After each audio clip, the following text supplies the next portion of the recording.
The second na malaman nyo na may problema pala kayo dito, ang sasabihin ko sa inyo, asikasuhin nyo na.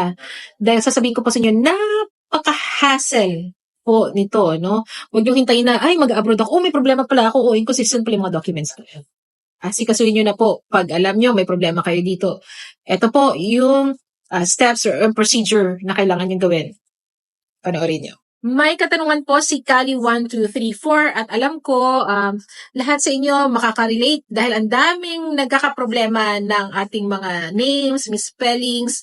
Sa case naman po ni Kali1234, Kali, magpapaalam ako sa iyo. Alam ko, minessage mo ako personally at hindi yon naka-comment lang. Pero I hope maintindihan mo na ang daming dumadaan nito na hindi alam kung anong gagawin dahil ang dami-dami nagtatanong ng mga similar situations like you. Okay, so ang tanong po ni Kali1234 ay, attorney, mag-ask lang po sana, paano po kaya ang pwedeng gawin para mapabago ang letter sa last name ko? Ang last name po talaga ng mother ko is Ludo, tapos yung last name, Ludo as in L-U-D-O, tapos yung last name sa PSA ko is Lodo as in L-O-D-O. Yung last name po ng mother ko ay gamit ko.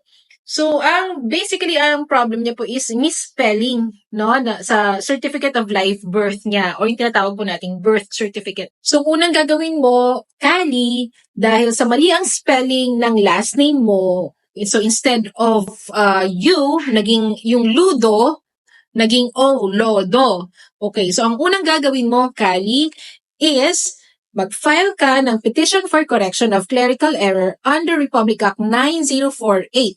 At ito ang mga steps. Okay, so una, pupunta ka sa local civil register para mag-file ng petition for correction for clerical error under RA 9048. So pumunta ka sa local civil register. Tanong, saan LCR ka pupunta? Pwede kang pumunta sa LCR kung saan naka-register yung birth mo. Paano naman kung hindi ka na doon nakatira sa LCR or sa area kung saan naka-register yung birth mo? Ang gagawin mo, pumunta ka sa LCR kung saan ikaw ay residing or currently residing, kung saan ka nakatira ngayon. Pangalawa, magdala ka ng supporting documents mo for your petition. Ano yung mga supporting documents mo? Ito yung mga dapat susuporta sa claim mo na, ma'am, ang tamang spelling po ng aking last name is Ludo, not Lodo.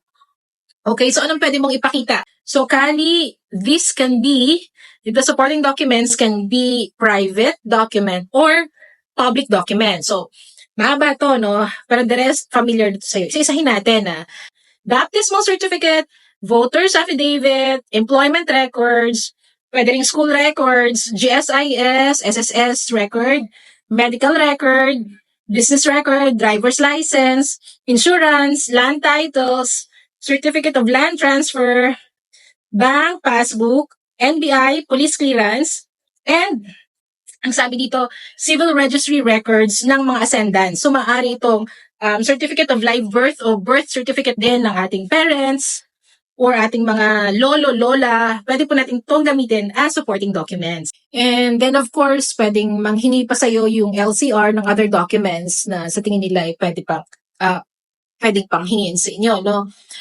And then, ang mangyayari niyan, si LCR na to na process sila, magpo-posting sila, merong notice of posting, merong certificate of posting, and then, ang filing fee, although nakalagay sa PSA is 1,000, sa iba po, nasilip ko, 3,000 pesos. So, mukhang paiba-iba, depende po sa LCR, no?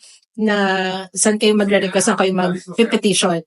So, basically yun lang. Tandaan mo, pag spelling ng last name Kali, at meron ka namang spelling, still same pa rin na nag-iba lang talaga sa spelling, sa letters.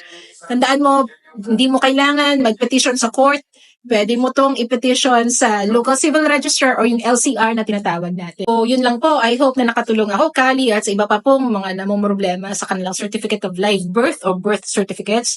So, always remember, God is blessing us so we can be a blessing to others. This is your friend in neighborhood, Attorney Ang.